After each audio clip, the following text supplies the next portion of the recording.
अस्सलाम वालेकुम, मैं नमन मान आप देख रहे हैं द टेक शो, जिसके अंदर हम लोग डिस्कस करते हैं पाकिस्तान और दुनिया भर से आने वाली टेक न्यूज़ और अपडेट्स को। यार आई एम रियली सॉरी, काफ़ी दिनों के बाद हमारा द टेक शो आ रहा है। बीच में गैप आ गया था क्योंकि हम लोगों ने काफ़ी ज़्यादा इंटरेस्टिंग वीडियोज़ को दरमियान में अपलोड किया। आप लोगों ने लाजमी तौर पर देखी होंगी। एक चीज़ आप लोगों को बता दूँ कि मैंने चैनल के ऊपर सैमसंग गैलेक्सी A03s और जो A52s इन दोनों की अनबॉक्सिंग को अपलोड कर दिया हुआ है।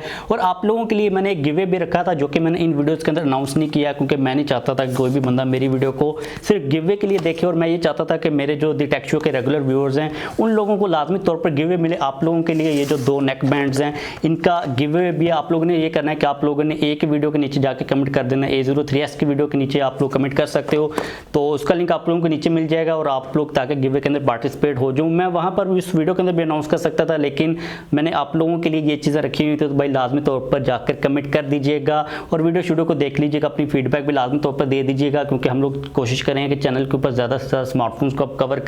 जो न्यूज़ है हमारी ये तो चलती रहेंगी, अगर गैप आता है तो या आई एम रियली सॉरी। बात करें अपडेट्स की तो काफ़ी ज़्यादा इंटरेस्टिंग अपडेट्स निकल के सामने ही। आप लोगों को पता है कि जो पहली अपडेट है उसकी बात करें कि iPhone 13 Pro Max वगैरह के अंदर हमें जो मैक्रो मूड है वो देखने को मिल जाता है। तो आजकल जो डॉक्टर्स हैं भाई मैक्रो मूड को यूज़ करके आंखों वगैरह को टेस्ट करें, काफ़ी इंटरेस्टिंग पिक्चर्स भी सामने आ रही हैं। लेकिन भाई एक प्रोफेशनल डॉक्टर ने iPhone 13 Pro Max के कैमरा को यूज़ करके आंखों को एनालाइज करना स्टार्ट कर दिया। उसने एक पिक्चर भी शेयर की, आप लोग यहाँ पर देख सकते हो। और एक चीज़ मैंने नोटिस किया कि भाई जो मैक्रो कैमरा ना iPhone 13 Pro सीरीज़ का वो भाई काफ़ी ज़्यादा क्रेजी किस्म का है। और जो हमारी आंखों को टेस्ट करने वाली मशीन होती है वो काफ़ी ज़्यादा बड़ी होती हैं, तो उसकी जगह अगर हम लोग मोबाइल वगैरह को यूज़ करते हैं तो काफ़ी एक अच्छी चीज़ है। लेट्स सी के फ्यूचर के अंदर इन सारी स्मार्टफोन टेक्नोलॉजीज़ को और कहाँ पर यूज़ किया जा सकता है, क्योंकि लेडार सेंसर भी लगा हुआ है आईफोन्स के अंदर, तो उसको भी लोग काफ़ी ज़्यादा प्रोफेशनल यूज़ के लिए इस्तेमाल कर रहे होते हैं। बात करें अगली अपडेट की, जो कि आ रही है सैमसंग के related, Samsung Galaxy S21 FE के रिलेटेड। अब इस वक्त तक काफ़ी ये चीज़ कंफ्यूज हो चुकी हुई है कि सैमसंग S21 FE को लॉन्च करेगा या फिर नहीं करेगा, क्योंकि कुछ चीज़ें ये कह रही हैं, सजेस्ट कर रही हैं कि भाई वो नहीं आएगा और कुछ चीज़ें सजेस्ट कर रही हैं कि वो आएगा। अगर हम बात करें उन चीज़ों की जो कि ये चीज़ सजेस्ट कर रही हैं कि नहीं आएगा, तो ये चीज़ कही जा रही है कि मे बी सैमसंग उसको ना लेके आए। उसकी रीज़न ये है कि एक तो चिप्स की शॉर्टेज काफ़ी ज़्यादा चल रही, इसके अलावा सैमसंग की जो फ्लिप सीरीज़ है, फ्लिप 3 सीरीज़ फोल्ड, मतलब फोल्ड 3 सीरीज़, फोल्ड 3 और फ्लिप 3 ये काफ़ी ज़्यादा अच्छी तरह सेल हो रहे हैं, जिसकी वजह से सैमसंग ये नहीं चाहता कि उनकी जो सेल्स हैं वो किसी भी तरीके के साथ डिस्टर्ब हों। उसके अलावा मुझे लगता है जो बड़ा मसला है वो चिप्स का ही है, जिसकी वजह से ये चीज़ कही जा रही है कि मे बी सैमसंग उसको कैंसिल कर दे और जो S22 सीरीज़ है उसको मे बी दिसंबर के अंदर ही लॉन्च कर दिया जाए या फिर अर्ली जनवरी के अंदर। लेकिन ये चीज़ तो एक साइड के ऊपर है, दूसरी चीज़ ये सजेस्ट करिए कि भाई वो आएगा, क्योंकि अभी रिसेंटली FCC सर्टिफिकेशन के ऊपर उसको अप्रूव कर दिया गया है, उसके ऊपर वहाँ पर वो लिस्ट हो चुका हुआ है। इसका मतलब ये है कि वो आ भी सकता है। मुझे पर्सनली तौर पर ये चीज़ लग रही है कि सैमसंग में भी उसको लेके आए, और अगर वो आता है तो काफ़ी कम क्वांटिटी के अंदर आएगा।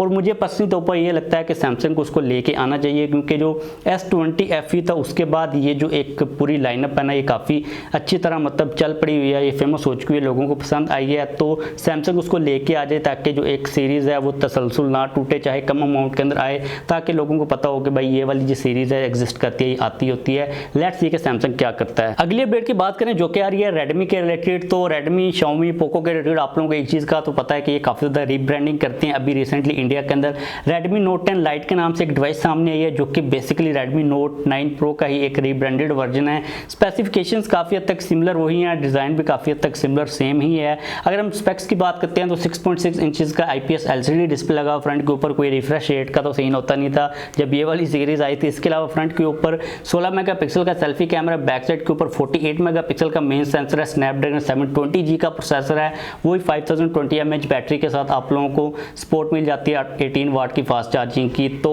लेट्स से ये पाकिस्तान के अंदर आती है डिवाइस या फिर नहीं आती। और अगर हम प्राइस की बात करते हैं तो ये तकरीबन पाकिस्तान के अंदर 30, 32, 33 हज़ार के अंदर बन रही है। जब आएगी पाकिस्तान के अंदर तो हम इसके बारे में मज़ीद डिटेल के अंदर बात कर लेंगे, लेकिन अभी के लिए इतनी ही अपडेट सामने आ रही है।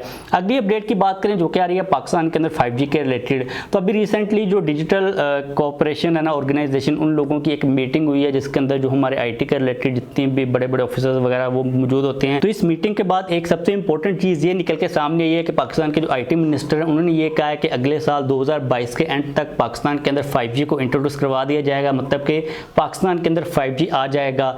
इससे पहले हम लोग इस चीज़ को ऑलरेडी डिस्कस कर चुके हैं कि एक पहले अपडेट आई थी कि 2023 के अंदर कही जा रही थी ये बात, लेकिन मैंने आप लोगों को तब भी ये कहा था कि पाकिस्तान के अंदर काफ़ी ज़्यादा चांसेस हैं कि अगले साल के एंड तक 5G को इंट्रोड्यूस करवा दिया जाए। और अभी जो IT मिनिस्टर हैं उन्होंने भी ये कह दिया, तो हम लोग उम्मीद कर सकते हैं कि पाकिस्तान के जो बड़े सिटीज़ हैं उनके अंदर तो एटलीस्ट अगले साल के एंड तक 5G आ ही जाएगा। लेट्स सी कि भाई क्या स्पीड हमें देखने को मिलती है और 5G के आने के बाद जो 4G है उसके अंदर कोई इंप्रूवमेंट आती है या फिर नहीं आती। क्योंकि एक चीज़ मुझे ये लग रही है कि जब 4G आया था ना तो 3G के अंदर कोई ख़ास इंप्रूवमेंट नहीं आई थी। बात ये होती है कि आपका जो नेटवर्क है वो बढ़ जाता है। फॉर एग्जांपल जब 4G आया था तो जो 3G की कवरेज थी वो ऐसे एरिया के अंदर भी चली गई थी जहाँ पर इतनी ज़्यादा पहले नहीं थी। तो जब 5G आएगा उसके बाद 4G की जो कवरेज होगी ना वो काफ़ी ज़्यादा बढ़ जाएगी पूरे पाकिस्तान के अंदर, क्योंकि जब नया नेटवर्क आता है तो जो पुराना नेटवर्क होता है वो थोड़ा सा सस्ता हो जाता है और उसकी जो अवेलेबिलिटी होती है वो भी बढ़ जाती है। लेट्स सी कि अगले साल के अंदर चीज़ें किस साइड के ऊपर टर्न होती हैं। अगली अपडेट की बात करें जो कि अगेन पाकिस्तान के रिलेटेड आ रही है। पाकिस्तान के अंदर जो PTA है उसको तो आप लोग जानते ही होंगे। उन लोगों ने अभी रिसेंटली एक काम किया है कि जो 5 डिवाइसेस हैं एक साल के अंदर आप लोग उनको अपने पर्सनल यूज़ के लिए लेके आ सकते हो। अब ये वाला रूल इन लोगों ने दोबारा से चेंज किया है, क्योंकि पहले 5 डिवाइसेस अलाउ की गई थी लेकिन उसके बाद 1 कर दी गई थी, अब दोबारा से 5 कर दी गई हैं। आप लोग एक साल के अंदर पर्सनल यूज़ के लिए भाई मैक्सिमम 5 डिवाइसेस को लेके आ सकते हो। और अगर आप लोगों ने ज़्यादा लेके आनी है तो फिर आपको जो स्पेशल किस्म की परमिशन होती है, जो कमर्शियल यूज़ वाला टैग है वो लगाना पड़ेगा और वहाँ पर आपको ज़्यादा टैक्सेस भी देने पड़ेंगे। बात करें अगली अपडेट की जो कि आ रही है वीवो के रिलेटेड, तो वीवो ने अपनी X70 सीरीज़ को भी इंट्रोड्यूस करवा दिया हुआ है। काफ़ी अच्छी स्पेसिफिकेशंस आई हैं। जो कैमराज हैं भाई वो काफ़ी ज़्यादा क्रेजी हैं, स्पेशली तो ऊपर X70 Pro Plus के। अभी हम लोग इसके बारे में इतनी ज़्यादा डिटेल के अंदर बात नहीं करेंगे क्योंकि यही चीज़ कंफर्म नहीं है कि पाकिस्तान के अंदर कौन सा वेरिएंट आता है। जब वो आएगा या फिर कंफर्म होगा तो हम लोग उसके बारे में बात कर लेंगे। ऐसे हम लोग यहाँ पर टाइम ज़ाया करें सारों के बारे में बात करें और वो पाकिस्तान के अंदर आए ना तो हमारा कोई फ़ायदा नहीं है टाइम को ज़ाया करने का। एक या फिर 2 डिवाइसेस आ सकती हैं क्योंकि पिछली दफ़ा एक डिवाइस आई थी X60 Pro। लेट्स सी कि इस दफ़ा X70 और X70 Pro आते हैं या फिर एक X70 Pro ही डिवाइस आती है। जैसे कोई अपडेट है कि आप लोगों के साथ मैं डेफिनेटली शेयर कर दूंगा। अगली अपडेट की बात करें जो कि आ रही है पोको के रिलेटेड, तो हम लोगों ने पहले न्यूज़ डिस्कस की थी कि पोको की एक नई डिवाइस आ रही है और हम लोगों ने आइडिया लगाया था कि वो पोको की C4 होगी C3 के बाद, लेकिन वो पोको C31 है। अब यहाँ पर मुझे इस चीज़ की तो बिल्कुल समझ नहीं आ रही कि इन लोगों ने नाम कैसे चूज़ किया, लेकिन ये एक एंट्री लेवल की डिवाइस है तो इस किस्म के नाम ही होते हैं। अगर हम लोग स्पेसिफिकेशंस की बात करते हैं तो काफ़ी बेसिक लेवल की स्पेसिफिकेशंस है। 6.5 इंचज़ का एक IPS LCD डिस्प्ले है, HD+ की रेजोल्यूशन है, फ्रंट के ऊपर 5 मेगापिक्सल का मेन सेंसर है और बैक साइड के ऊपर 13 मेगापिक्सल का मेन सेंसर लगा हुआ है। इसके अलावा G35 का प्रोसेसर है और 5000 mAh की बैटरी है। मतलब कि ये वाली जो डिवाइस होगी अंडर 20,000 वाले जो प्राइस सेगमेंट होते हैं उनके अंदर कहीं पर आएगी। लेट्स ये पाकिस्तान के अंदर कब आती है। तो बस आज के लिए हमारे पास यही टेक न्यूज़ अपडेट्स आ रही थी। काफ़ी वैसे ज़्यादा अपडेट्स थी लेकिन मैंने इंपॉर्टेंट को इंक्लूड किया है क्योंकि काफ़ी दिनों के बाद जब हम लोग द टेक शो को बनाते हैं तो काफ़ी अपडेट्स होती हैं कि मैं बहुत कंफ्यूज हो जाता हूँ। आप लोग लाजमी तौर पर गिव अवे के अंदर पार्टिसिपेट कर लीजिएगा, लिंक आपको नीचे मिल जाएगा। वीडियो को लाइक कर दीजिएगा, चैनल के ऊपर नया सब्सक्राइब नहीं किया हुआ तो चैनल को भी सब्सक्राइब कर लीजिएगा।